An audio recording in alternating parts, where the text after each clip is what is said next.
that system of education. Do you think there's merit to that? You know, I just kind of on an aside. Well, to me, the system is probably okay. It's probably okay. I don't see the reason why the government, the reason they gave that many students drop out, whether they make it 933 or whatsoever. So that I will want to drop will still drop. But with this 63334, it's really working. Since the implementation so far, so this year we love it. It's really working well. Really working well. The issue here. Interesting. All right. Okay, so moving on, we're still, well, if you just joined, we are taking a closer look at Nigeria's newly revised national curriculum for basic education. There's a big change, major focus now being digital literacy. We have entrepreneurial skills and trade or vocational skills as well being taught at different levels, primary 1 to 3, primaries 4 to 6, then we have JSS 1 to 3 and SS 1 to 3 as well. All right, I'm still talking with Adebayo, head of school and an educationist for over 20 years. And like I said in the beginning, this is like a first part, and we're looking at the response of the educationists to this development. We're still going to delve into that further to talk with those behind the curriculum really, and really what was on their mind and how they intend to ensure that it does work. All right, now a question I want to ask, out of all of the subjects, you probably must have gone over all of the subjects that are now going to be taught. Is there any of the subjects that you maybe raise your eyes to think that, how will this work? Is there any of the subjects, I'm talking about the newer subjects now that are being introduced that were not there before, subjects like maybe cultural and creative arts. We have digital literacy, which is now compulsory for junior secondary school, JSS 1 to 3. It is now, these are new additions. Digital literacy is compulsory. We have basic entrepreneurship. Then we have some other ones. And for senior secondary school, we have the science track, we have the technology track. Under the technology track, I'm looking at technical drawing, I'm looking at computer programming, I'm looking at artificial intelligence and digital literacy. So when you went through all of that, what were the things that struck you the most as interesting, or you had some reservations about some? I'm talking about specific subjects. Do you think that some subjects are actually not necessary at this point, at this level where we are? What are your thoughts? Like we said earlier on, if you look at the reason why we have a revised curriculum, one is to reduce the burden, the number of subjects the students offer before, so that they're able to focus. And when you look at revised curriculum now, like now at a primary school, GSS, and senior secondary school, let's say for just secondary school now, basic education, they make this entrepreneurial subject, that's three subject, a compulsory subject, which every school, well, at least we have the right to choose based on what we have on ground to implement the new curriculum. So, that depends on school. And on the schools, okay, look at what also have on ground. Which of these trade subjects can you incorporate into your own on your school curriculum? So, like now, like look at citizenship and ethnic studies. It's just a merger of what you call civic and social study.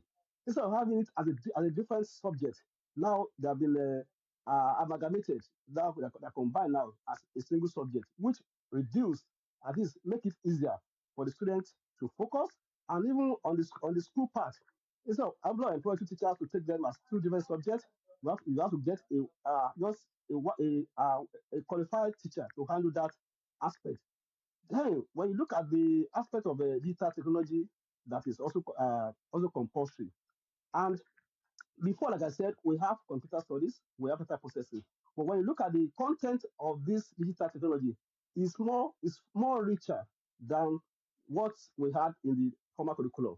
And so, sincere, it really exposing students to a lot of things that's going on around the world. So that even when they go outside the country, they're able to interact well with others. So it really give them more knowledge, in-depth knowledge about the technology. So that's just what I can just say about that. I'm also looking at subjects like, oh, well, they call them trade subjects. I'm looking at plumbing. I'm looking at event management.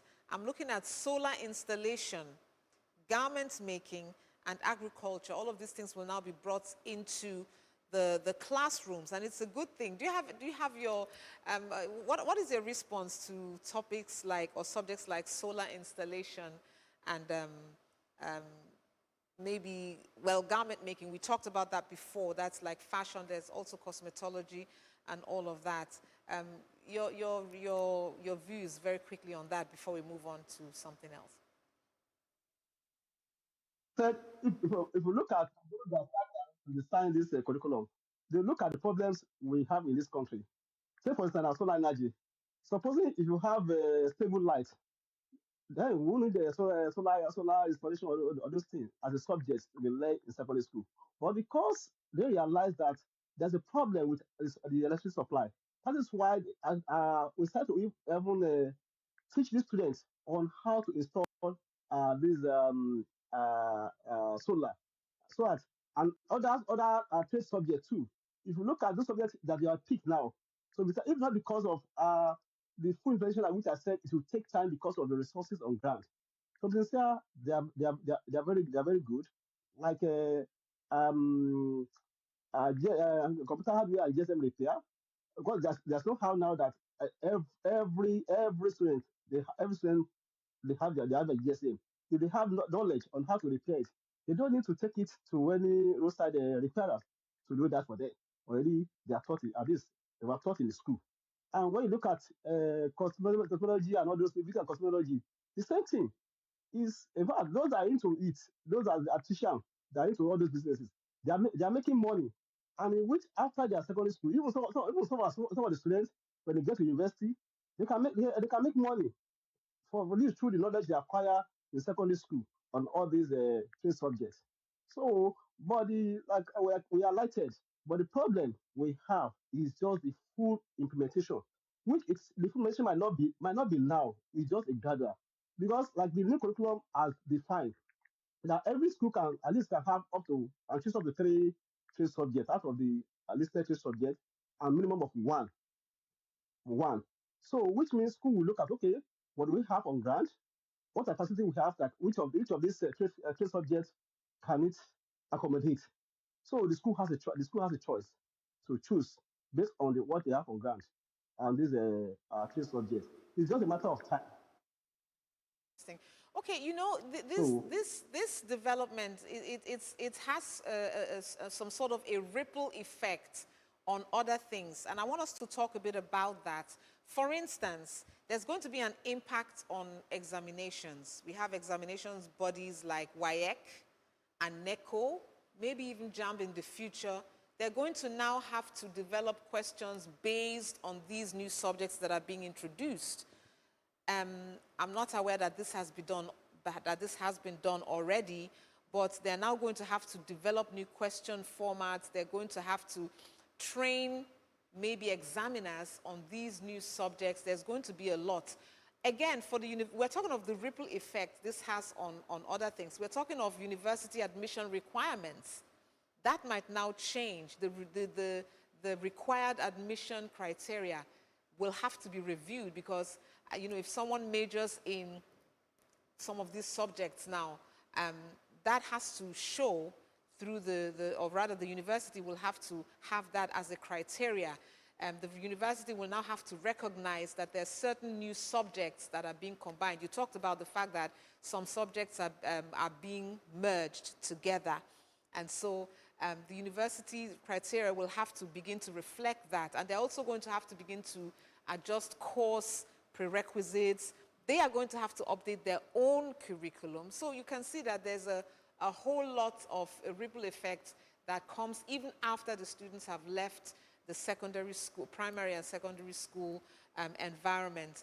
What is your reaction to that? Yes, it is true that you mentioned that. If you look at the new subject now, new introduced, definitely with time now, WAEC will start setting question, NECO will start setting question on those subjects. Want to test the students how far they've learned this new subject. And well, the problem we have in this country is that the way I've seen the structure of education, um, JAM does not really work with the change in secondary school level. Say, for instance, I have an experience of recent. A student that wants to study um, computer science in university and in JAM, that's what start for uh, English language, mathematics, physics. Then it was computer studies. And some school will say, okay, for you to study computer science in university, for you to have done computer studies in JAM, it means you are not qualified to study computer science in university. And it shouldn't be. It shouldn't be because when you look at the content of the computer studies, the scheme, some of those things, there are things they will still learn when they get to university as a computer student. Now, the newly introduced subject now, this digital technology, is even more richer than the computer studies and even the data processing. But my question is that will university admission, that's the JAM, would they still recognize digital technology as one of the requirements for you to study computer science? Because I imagine in the exam requirement, they say, okay, before you can study computer science in university, must have started for English language, mathematics, physics, chemistry. What does chemistry have to do with computer study? But when you look at when they look back and say, okay, what are subjects that they do in secondary school that are related to the subject they intend to do in university? There should be the JAM, and the JAM should work with secondary education to know what are the subjects they do that really aids them when to get to university. But that collaboration, I don't see it. I don't see it there. So I'm calling the body jam to really look at it because now some subject has been taken now that civic is no longer there, but and the other subject like but jam before we jam we change they change their criteria. It takes time. They don't change immediately. So and I want them to look at this because it's going to if you don't change your time, it's going to affect some of the students in getting admission to Nigerian universities. Also speaking, I was thinking about WAEC as well, because WAEC it's a regional examination body for West Africa. Now, the curriculum refers to Nigeria alone for now. Of course, other West African countries have their own different curriculum. So how do they now begin to make changes based on Nigeria's curriculum to reflect some of the new courses that are coming in there? Or maybe eventually there'll be um, a curriculum that will apply to the entire West African region. And we talked about JAM. Let's talk a bit about WAEC and how that might likely impact on the examinations that WAEC, there's NECO. And while we know that it is not always a true reflection of the students' intelligence or not, at the moment, these are the requirements. You need to pass these examinations and then JAMB as well before you gain admission into any institution of higher learning. So we've talked about JAMB. So talk about how that might impact WAEC and how quickly, if at all, they would be able to make these changes to now reflect some of these newer subjects and merged subjects that this curriculum is introducing. Thank you very much. I believe NEDRC is working closely with West Africa Examination Council. They must update them the new curriculum so that when they want to set the examination, want to test the students, they also factor it into the subjects the students will write in the West Africa examination. Now, talking about the subject, some of these subjects applicable to Nigerian students alone. Yes, even in the previous curriculum, we have some subjects that are only peculiar to a certain West African country. like Nigerian and all these other West African countries that are writing WAEC. So we have peculiar, apart from general subjects, we have peculiar subjects.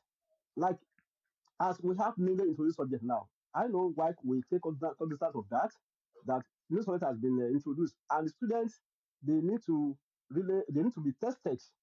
They need to prepare questions for them so that they will be tested on this new subject. But the fear is that, like, let me share experience with you. Like last year, when this new curriculum was introduced, when once we register students for West African Examination Council WAEC, in the process, I just realized that digital GSM maintenance and repair was part of the subject that we need to register, and we didn't teach these students right from SS1. So it's so I said, how can they just introduce and then we want school to register for this subject? It can't be just immediate like that. Even I have that thought that, oh, it's like they themselves they were confused because later they changed it because we just see that, okay, oh, all these they were embedded in the white platform for students of 2026 uh, to sit for those exams. And these particular students, they were not taught because they are not part of this new curriculum. It's not part of this new curriculum. So why should they expect them to be tested? So, and if you want to really implement this new curriculum, it has to be for the senior level. It has to be from the current SS1 students, and from the junior school too. It has to be from GSS1, just from SS2, SS3 now.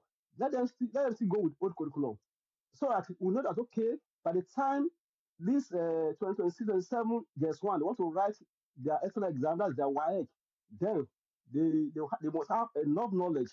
And then even the school will prepare them for that examination. And then the school, the WAEC body must have settled down to fine tune, to strategize how to prepare their question for that.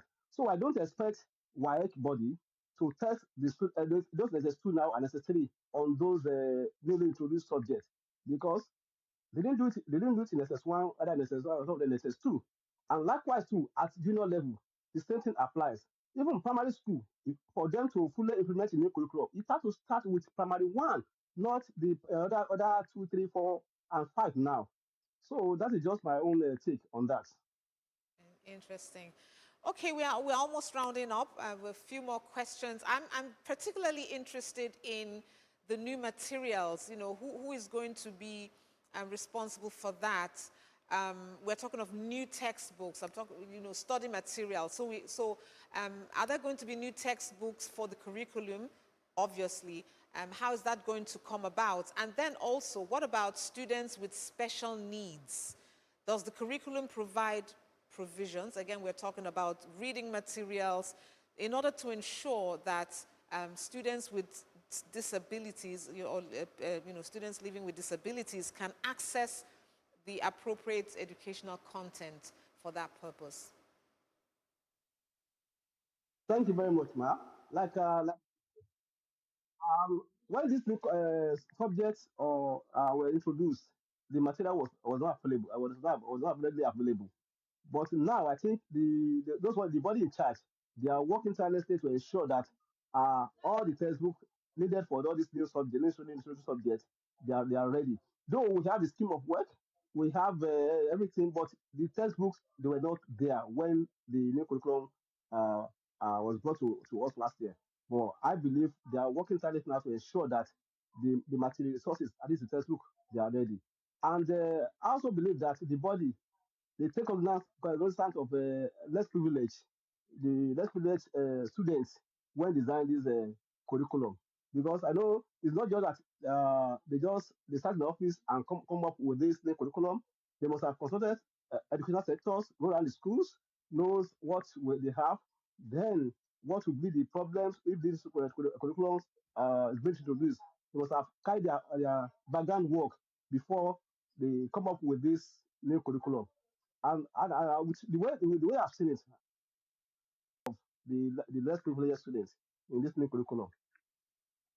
Thank you so much. There's been so much said this morning. I'm going to ask you one last question, and that has to do with the impact of all of this on the students themselves, because at the end of the day, they are the ones who are going to be the recipients of this development. They are going to be the ones who would perhaps record the first impact, you know, of what that will for what that will eventually do in the economy. But they are the ones who are the direct recipients of this new change. So tell us about the benefits.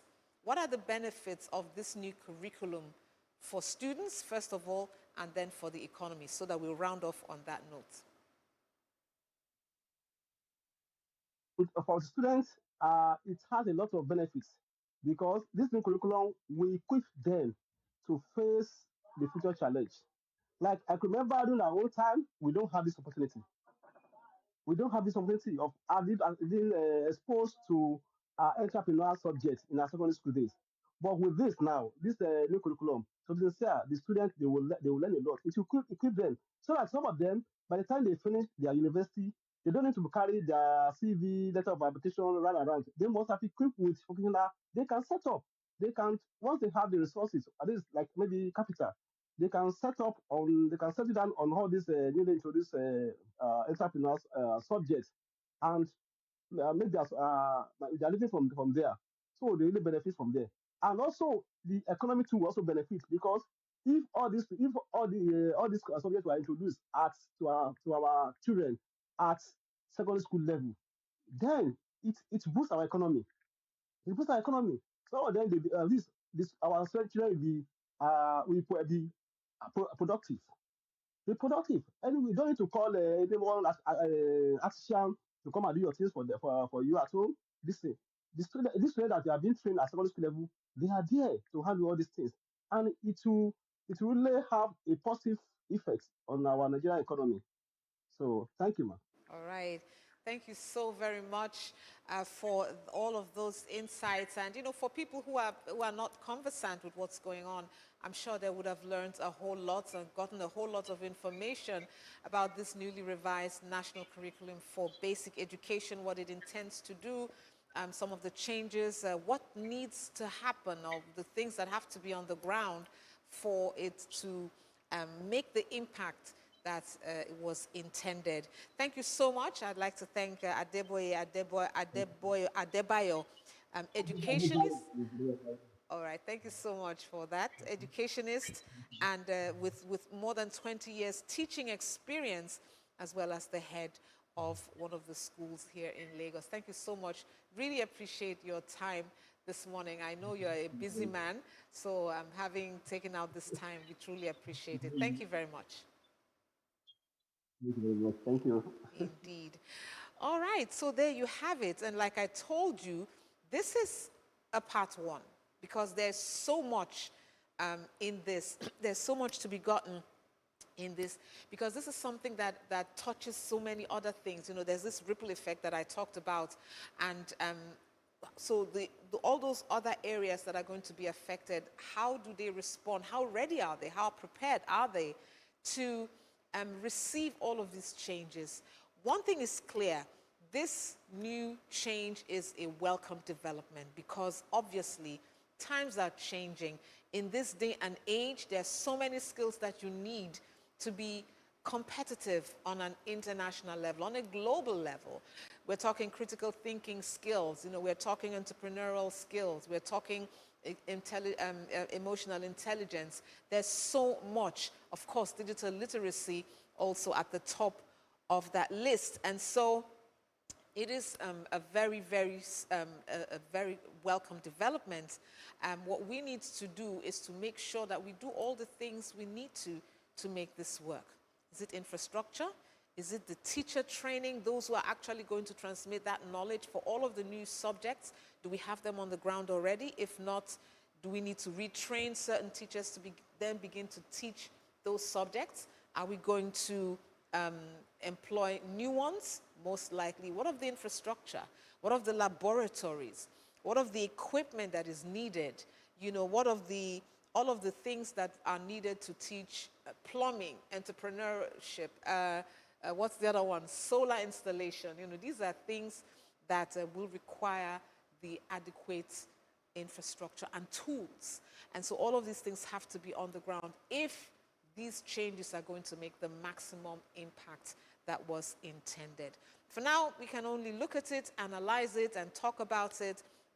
But in the schools where it is already being implemented in gradual phases, we say well done. And I know that the government, the body, and all its related agencies are on it, and they will see to it that everything that is needed, that's the Ministry of Education and related bodies, will make sure that everything works out the way it was planned. Okay, but that's really where we end things.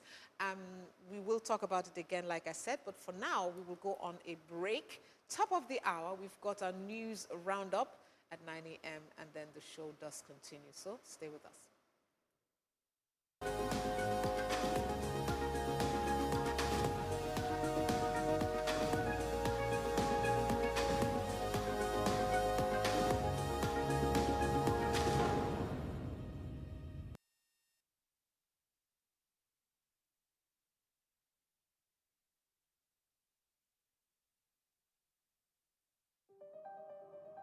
Ellen 24/7 is first of all a news station.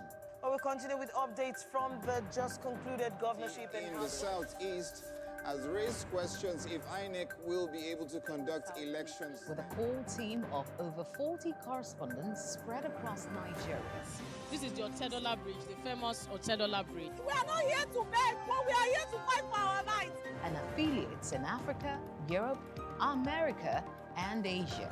Under heavy security here in Lagos, Nigeria. We give you news as it breaks from the perspective you can